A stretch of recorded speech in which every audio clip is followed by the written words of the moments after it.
Nagpaalala ang Department of Health sa publiko na mas maging maingat pa mula sa banta ng dengue.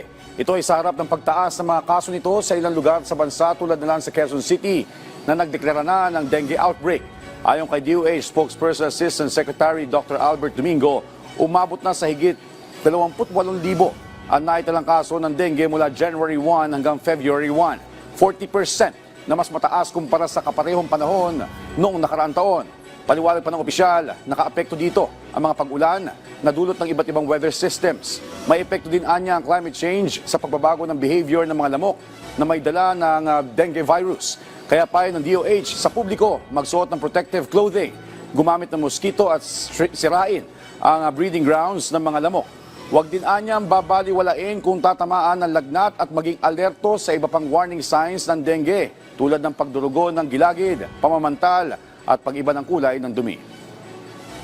Kakaiba ang nakita ngayon ng Department of Health na pagtaas ng bilang ng mga kaso ng dengue.